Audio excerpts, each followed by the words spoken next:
Hi, my name is Aaron McQueen, and welcome to my farm.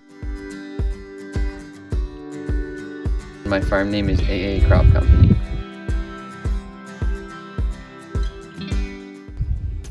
I grow corn, soybeans, and wheat, and the main reason for growing those crops is they're well adapted to the soil type we have here, and also they have strong demand on the global market. So we plant crops based on weather conditions more than calendar date, and so we plant when the soil is fit to drive on and be in the field. Now typically this does line up to late May, early June in this area. It's really muddy. If we drive on the soil with equipment, we'll compact it, and there won't be pore space in the soil for roots to grow. So we have to wait for it to dry out, and so that the soil is strong enough to carry the equipment. We harvest crops typically in October, and corn is often into early November. And that's based on we're just waiting for corn, the grain itself, to dry down in moisture before we harvest it. So we harvest wheat in usually mid-July, and that's nice because that takes some of the fall harvest workload off and just spreads out the amount of time in the year we have to harvest. The two most important pieces of equipment I use in cropping is the planter, which puts the seeds in the ground. And if you don't plant your crop properly, then you're not going to have a good crop.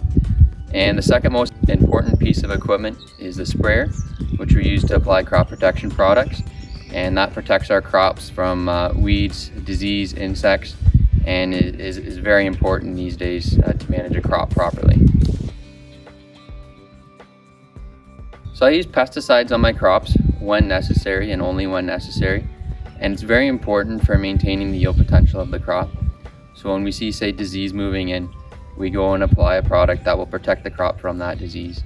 And that just makes us productive and is very important to securing the food supply. So on the farm side, it's mostly just me, and I do have one part-time seasonal employee. The biggest lesson I've learned as a farmer is just to be patient. Sometimes in the spring when it's raining a lot, you get anxious and you want to get out in the field and plant.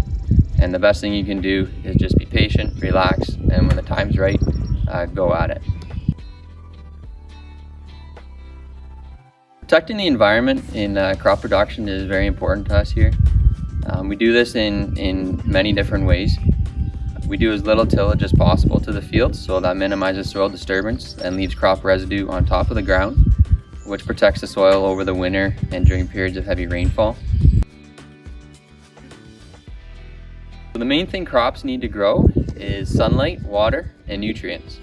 And so sunlight and water, we're at the mercy of the weather to get those, and hopefully in the correct amounts, not too much water and not too little.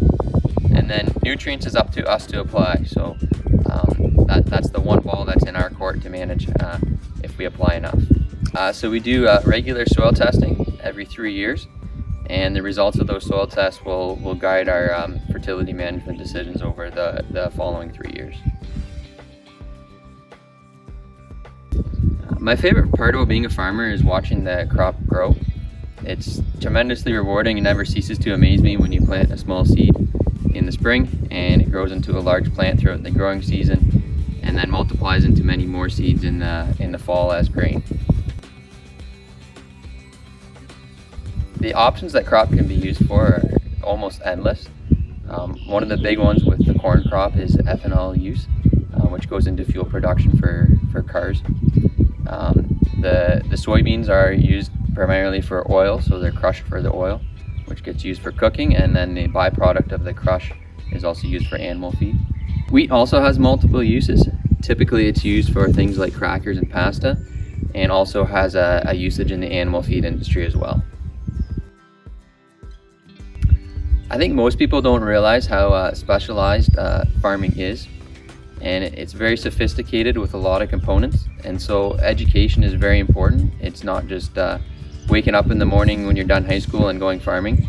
So I have a post-secondary diploma in agriculture, and every year the technology just gets more advanced. There's new practices, new techniques, and it is a very sophisticated industry. I think everyone should know that farmers care about the environment, and we're working very hard to take care of the ground we farm. And that's important, not just for the environment, but also for the long-term productivity of our farms. And so I take the approach when I farm that I don't own the land, I'm a caretaker of the land, and I want to leave it in better condition than it was given to me to take care of. And so hopefully one day, if my children want to farm, that they will have ground and farmland that's in better shape than how it is left to me.